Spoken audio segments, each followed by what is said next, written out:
Oh, hey Jeff. What's up, bud? How you doing, Ben? How are you? Good. Sorry, Excellent. I'm sorry I missed you upstate. I mean, listen, it's the trials and tribulations of modern parenting, right? Yeah, Like of course. you got to travel with the kids, and I got to stay home so that mine can do final exams. That's All right, you know, it's that time of year. It's that time of year. Welcome to yeah, Culture it Club. is. Welcome to Culture Club Half Hour.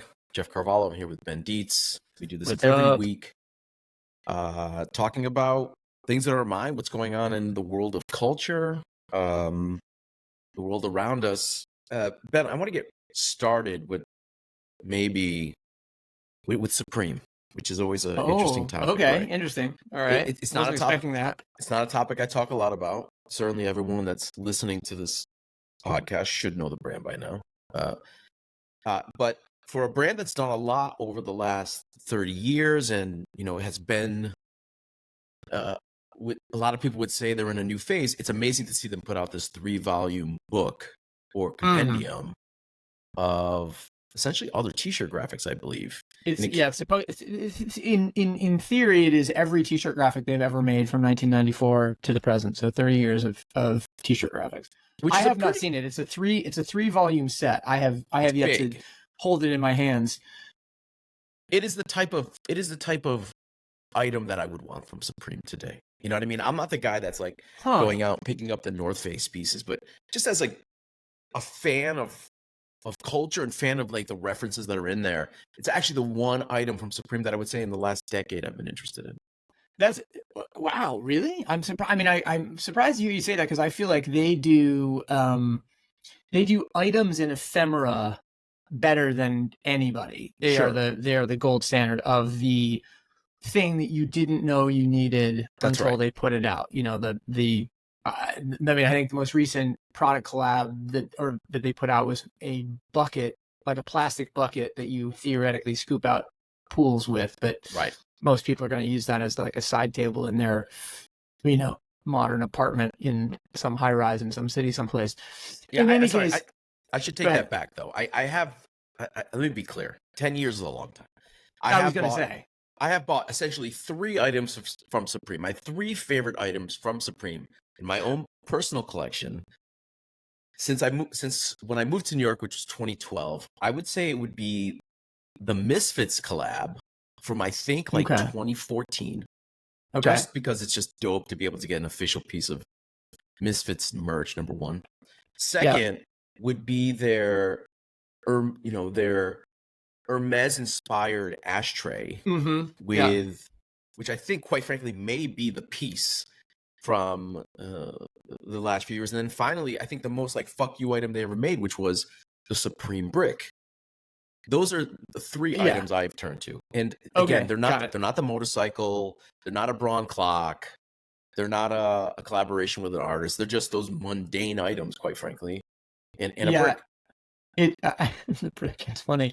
It's funny you should say. I mean, look, I think they are kind of unfuckwithable in that regard. I think the thing you found or that you noted about the T-shirt book that's interesting is that it is in a certain way a like a pop culture history of the last 30 years, right? Because everything that they do references or presages some kind of major movement in style or whatever the case is, and that's Or the you know championing of an artist, of another creator. yeah, for sure. I mean, it's like if it's working with a Nate Loman prior to his being famous, or whether it's highlighting the work of a famous Japanese animator, or whether it's just Sure. sort of leaning on signs. It's funny. I when we moved out of the apartment, this is 5 years ago or so now,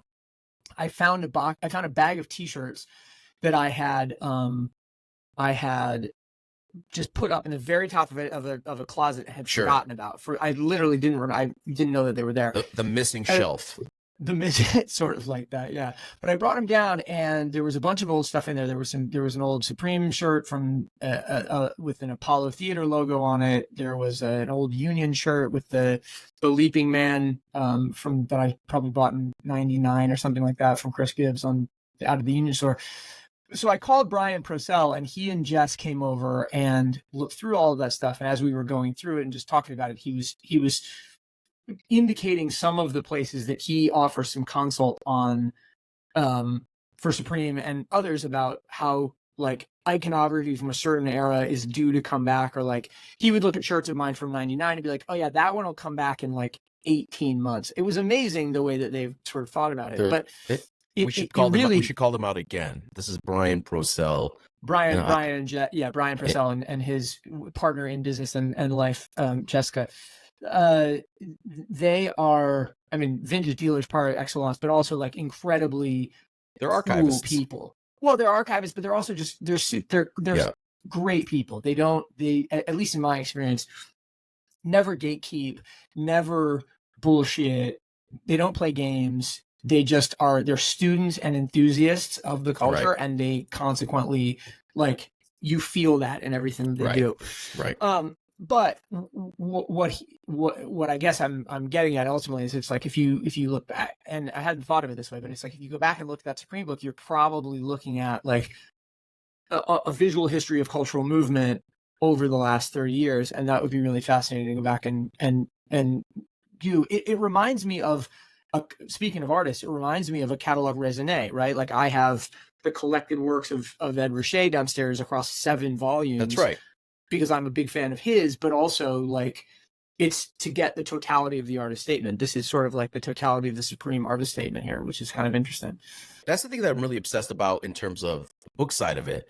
And when I think about the collector impulse that I have and continue to have, how now more than ever, it's so much more satisfying to actually pick up one of these tomes, one of these reference books, than losing my mind trying to go and find those graphics myself, or be out there hunting and looking. It's just nice to have that reference. And to the point around Ed and other artists that we collect and certainly have volumes about, it's the thing I think that we'll appreciate. At that point, it's becoming a reference point. It becomes a book that people can turn to. And let's be honest, I mean, if we look at the last 20 years of what's happened in street fashion, street art, at some point somebody's going to want to look at all that again together. Yeah. Oh, for sure.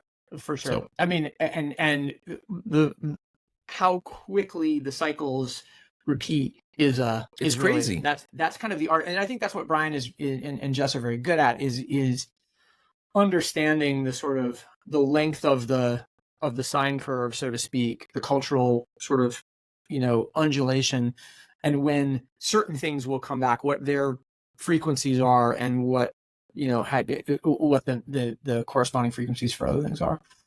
Yeah, interesting. That is the important thing about nostalgia and reference and pinpoints. Yeah, well, it's interesting actually. I'm going after this to have a meeting with a guy named Tyler Bainbridge who does a newsletter called Perfectly Imperfect, which you may be familiar with, and then also has a sort of a burgeoning. I don't know if you want to. I don't know if he would call it a social network. I'll talk to him about it and see what he says. But called pi.fyi, which is essentially like a recommendation engine, an open source recommendation engine. Like you get on there and you talk about the things that you are enthusiastic about, whatever they are. Right? I'm enthusiastic about this kawaii jelly cat light that my daughter wanted to get rid of the other day, and I said, no, you can't get rid of that, it's too cute. So so I go on and I put something up on pi.fyi about it, and then a group of people will riff on that or validate the choice, or will disagree with me or whatever. But it's through the lens of pure like enthusiasm and recommendation, and I think that's really, it's awesome. But it also is sort of indicative of how people have to discover now, because there's so much information. And so, as you're saying, like being able to have everything held in one compendium is really attractive, because you're like, right, now I have a reference now that has a beginning and an end. Do let me know. I opened up pi.fy. It looks like it's open for anybody to sort of join in there, which is cool. It's talking about recommendation. Listen, the industry, regardless of what industry you're in, you're constantly talking about the algorithm that makes the recommendation engine move, right? More than ever. For instance, TikTok, of course, has been in the news now that President Biden has signed into law that they need to sell. A lot of conversation around, who owns the algorithm, where it sits. And I think this is where we're getting into trouble, right? We're getting into trouble where it's moved into the robot's hands and less into the hands of you and I. And certainly there's things that the robots can do much better than us, but the pure gut feeling that you get from a recommendation, either your newsletter or from a conversation you have, I just don't think you can copy or mimic that experience with a recommendation, No, I mean, to get into... with an algorithm. Right. Yeah, exactly. The algorithm's recommendation is always going to be based on tangibles, if you will, whereas human recommendation is built on intangibles, or at least has at its center intangibles. And more and more I desire that. And more I desire that. Yeah, right? I just want to, of course. I just want to link with people that have an opinion, have a thought that's maybe not part of the mainstream. Right. Well, and I mean, we had this conversation at Breakfast Club last week, which was about, is craft proof of life, right? Like, in other words, like, is the fact that you have put human effort into something the thing that distinguishes it from a synthetic creation by a robot or by an algorithm or by, a disembodied, entity. And, it feels like we are increasingly searching for that evidence of human touch in the things that matter to us. Partially because there is so much stuff that is created without it now through all of these sort of, algorithmic means, but also because it in a world where we are increasingly polarized on two opposite ends of a binary, political or cultural or whatever, it searching for the moments that we can slightly slide to the middle is I think has become a real existential need. Right. It's an interesting world we live in. Check out pi.fyi. Ben will be back next week with more info on that platform. The big fan of what Tyler does and the newsletter, which both has free and paid tiers, and there's a set of recommendations from an interesting person, I think 5 times a week, something like that. He had Miranda July on, where Miranda July was his feature person yesterday on Tuesday, and I'm such a big Miranda July fan. I'm really excited. She's got a new book coming, and just generally, like, she is a true one of a kind artist. Was stoked to see her in there yesterday. This is gonna be my first compliment to Tyler when I see him this morning. Super. Ben, what else is on your mind this week? So it's interesting, right? This incarnation of Culture Club, in some ways, was brought to bear by a partnership we did in September and October with Ralph Lauren, where you and I went to the Goodwood Revival Racing Festival in England, and then also where we did a kind of a live recording of the show with Ruba and Jian at the Ralph Lauren store. Right.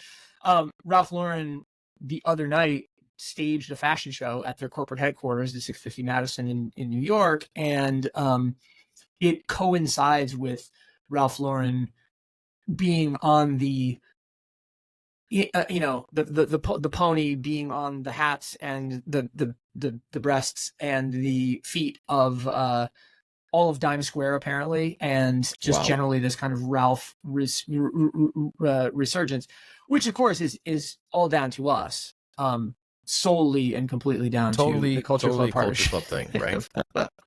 It's interesting, man. For those that are listening that are not in New York City and have not heard about the resurgence of Dime Square, Ben, give them a little bit. Dime Square, resurgent of Ralph Lauren in Dime Square. In Dime Square, right? But Dime Square. I mean, Dime Square. Well, okay. So Dime Square, right, is this I don't know what 20 square block area of the Lower East Side, bordering Chinatown and the Seward houses and Two Bridges, which is another made up neighborhood.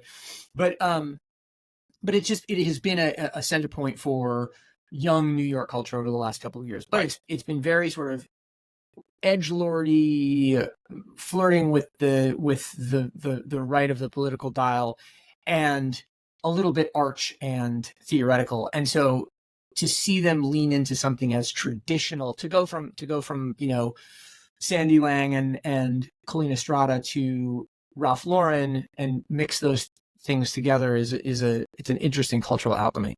That's interesting. Do you think that's something that's insular to New York, or do you feel in general like? No. Because I would Sorry, say finish. I was going to Finish say the question. in Miami, they have a pretty dominant presence. It's everyone has you can't miss it, is what I'm saying. More importantly, when you look at vintage, that's actually where it's really interesting. There's a tremendous amount of Ralph vintage down here, and I don't know if that has to do with the location, but we tend to forget that Ralph, arguably alongside with Tiffany, are what people would consider to be as close to luxury as America has, right? They truly the American luxury brands, right? And it's like anybody else who is aspiring to be an American luxury brand is looking at them, and not really anybody else, because there isn't anybody else. Well, I mean, you can look at Tapestry and Coach, of course. They've done their best to push through, but it's not it's a different product. Sorry to interrupt you. What's going on with that? I was listening to Lauren Sherman's new podcast. She has a new podcast. Yeah, it's called Fashion People. It just launched like 2 weeks ago. It's a correspondent to Line Sheet, which is her newsletter through Puck. And she, Jacob Gallagher from Wall Street Journal, was on in the first episode, and then yesterday she had a guy he's an analyst in the fashion business, and they were talking about the implosion, or maybe the FTC's opposition to the Tapestry, some kind of Tapestry deal. And I was kind of half listening, to be honest. I didn't really pay attention to it, so I was wondering if you knew what the story was there. Yeah, I mean that came across the view. In fact, what's interesting, if you look at the WWD story, they call it quote unquote, they call it Tapestry quote unquote the American LVMH, and the challenges, of course, between the merger that they have. I'm just trying to look really quickly here. I think they want to essentially the quote is saying they're taking a hard look. I'm not savvy enough to understand when the FTC or others take a look at mergers. They certainly have happened in a variety of other spaces. I feel like I understand it better within the space of maybe tech. For instance, like with TikTok now up, TikTok in a place where it may or may not, where it may be sold or will have to be sold. There's a lot of arguments as to who can actually buy that product, who can buy TikTok. And, I think the big names in tech come up: Google, Facebook, Apple. The problem I keep hearing is that once they have that control, whoever the feds don't want those big three to get control of TikTok because of the sheer volume of it. The problem is, and I understand that. I can understand that from an information monopoly in that sense. The fashion side of things, I think I'm a little less understood as to why they would make this hold. Why would they not go through it? Quote unquote, there's a conversation here in WWD around, what's going on. And it seems like the FTC doesn't view those luxury groups in the same way that the luxury groups view themselves. And what he's basically saying there is that they're not seeing it as a competitive threat that could raise prices, but more that it just leaves fewer options. To me, it's a strange one, because I think within the world of Coach, there's plenty of other options out there. Yeah, I mean, yeah, I don't know enough about it to really comment on it, but it does seem odd that if the argument is the Tapestry Coach thing will create a mid-price monopoly for accessible luxury goods. I struggle with that, because there are so many options, and it means you have to define a price point that can very easily be exceeded or undercut. Yeah, I just don't know by enough any about it. entrant to the market. So, I don't feel all right. for for for me, it's interesting is that I don't know. I think I hope this doesn't come off the wrong way, but I feel like the feds are trying to make a bigger deal out of something than it may necessarily have to be. Well, I mean, look, it's like if the trend in society generally is to the poles, right? The rich get richer, the poor get poorer. The government has to be seen to be acting and to be interceding in our lives in some kind of meaningful way. And if there's an easy win that allows us to claim, or allows them to claim, hey, we're making it more accessible for you to have quality goods at reasonable rates. I mean, I can understand the political logic of that, especially when you have the Hermeses and Chanel's raising prices and really driving the upper end of the market, to insane heights. But insane heights that the market will pay. Right. And by the way, I think Hermes, just to clarify, they have actually, I think, kept their price the same over years. So have they? I thought they had increased too. Prices. I know Chanel. I mean, Chanel is way up. Chanel is way up. There are definitely luxury brands that have taken advantage of the boom and have changed their pricing, but I don't think all of them have. But regardless, listen, anything we can do to make American fashion better is a win, in my opinion. Like we need to make it better, and FTC getting its hands dirty in this. I don't know. I don't know if the benefit's there or not. But again, I'm also not. I think political, to me, it's interesting, right? Like there's a vector here that is worth discussing, which is that. Go ahead. Sorry, nothing. We were just talking over each other there. The what I was going to say was there's a vector here that I think is intriguing, which is, if you look at an Hermes, if you look at a Supreme, if you look at a Tiffany, if you look at a Ralph Lauren.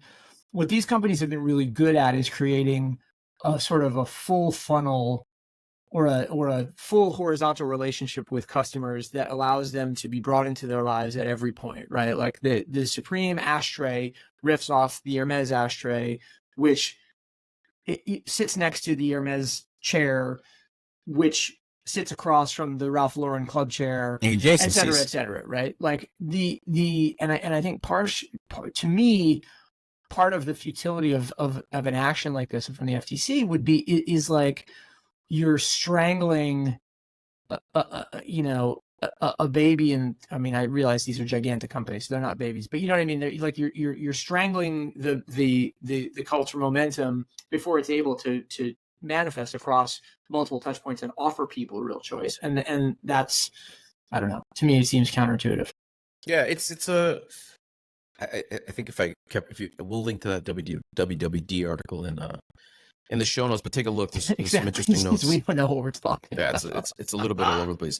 Speaking of things that I know nothing about, F1 is down in Miami this weekend. Oh wow! So you have rented a bird scooter and you're just going to get around on that because driving will be impossible, basically. You've absolutely nailed it. In fact, I'm lucky that I live close enough. I'm just south of the stadium where it's happening. But, it's an event for F1 is a great example of like an import sport, a sport that's come from overseas that we've embraced in the United States, right? We're finally embracing it. I think a lot of that, of course, has to do with what Netflix has done around programming, and it's exciting. And the one thing I want to say is that in Miami, people are excited about this. We had the Miami Open, which is one of the earlier tennis tournaments of the year here. Always a great showing, but F1 has got people in another place, and it's going to be interesting to see what goes down there. Feels like it. I mean, from previous years, it feels like F1 is also, or F1 in Miami in particular, is also a place where it feels like the kind of brand carnival, marketing carnival that a South by Southwest might have been a few years ago, or that a Coachella might have been a few years ago, where brands are going in and going, this is the moment in which we have to activate. Are you getting that sense? Are you getting invited to a lot of stuff and a lot of activations? Sure. Of course. I think that's what you're seeing. And compared to say like a South by Southwest or even a Coachella, it's a very different brand. I would not a very different brand, but I would say it's another tier of brand that shows up to an event like this, right? You can make comparisons to, I don't know, Polo in some senses, but Yeah. brands dig deeper into their pockets for an event like this, where they may not dig in for Coachella, right? So, I mean, Polo the sport, not Polo the Ralph Lauren brand, but the interesting thing to me is it's like the verticality of the marketing universe has collapsed to some degree, and so when a Ralph Lauren polo shows up, Cheetos wants to be there too. They want that adjacency, right? In a way that didn't exist when we were coming up, and I think is sort of like a bizarre mixing of universes. It also, though, creates some really interesting opportunities for brands that have some intangible in common to go, hey, actually, why don't we work together, right? Like we've talked a lot about Vacation, the sunscreen / consumer products brand over the course of time. Those guys use as their super format, if you will, a kind of genesis in the 80s, and then they just go, okay, who was around in the 80s? How can we come together? And so they end up working with Ralph Lauren, among others. But like, it's intriguing to kind of go, yeah, what do Cheetos and Ralph have in common, and can we put together an interesting synthesis?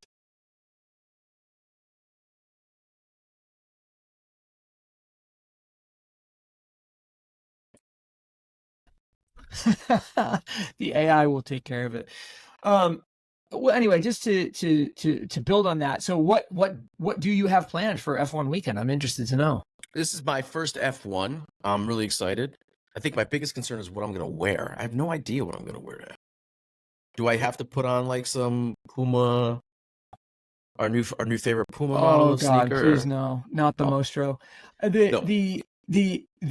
Yeah, I mean, I can't wait for the Get Ready With Me video, Jeff. I'm looking forward to that. No, I'm gonna go for a couple of days and check it out. You're right. It's an absolute nightmare to come in and out of the space, and I will probably rent a scooter, but a lot of activations. Art, of course, is also a big part of the Miami scene. So a big art presence from my friends at Archive Collective. You can check them out at Art. They own the at Art handle on Instagram. Quite interesting group.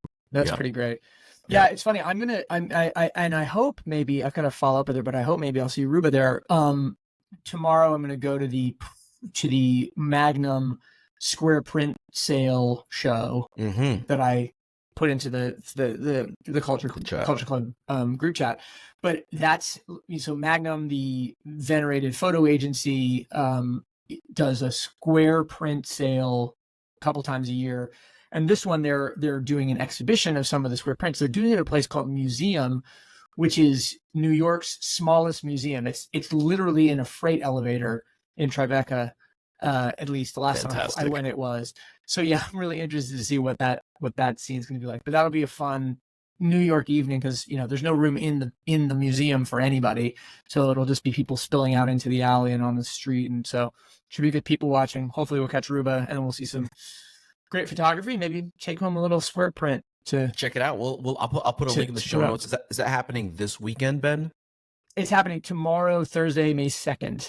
Okay, so Thursday. Well, this episode will probably go up tomorrow. So yeah, if you're listening, so if you're in New York, it's in Cortland Alley in Tribeca, and you can find information about it at Magnum Photo. I think it's magnumphoto.com or something like that. And are these? And when you say they're square prints, are they actually square prints, like a Polaroid style? Yeah. Yes. So 6x6 prints. The aspect ratio is not always square aspect ratio. Sometimes they'll have white margins on the sides or on the top. Yeah. But yeah, so the prints they're 6x6 inches square. They're typically priced $100 or something like that. So it's sort of accessible credentialed art for people trying to develop. Yeah, people trying to develop little careers or not careers, sorry, collections. Sure. Fantastic. I was just gonna say we're hitting the half-hour mark. So yeah, to your point, we talked Supreme, we talked Ralph, we talked PI.FYI, we talked F1, we talked Tapestry Coach. I mean, We covered a lot. kind of a not bad. Packed show. Let us know what you think of the show.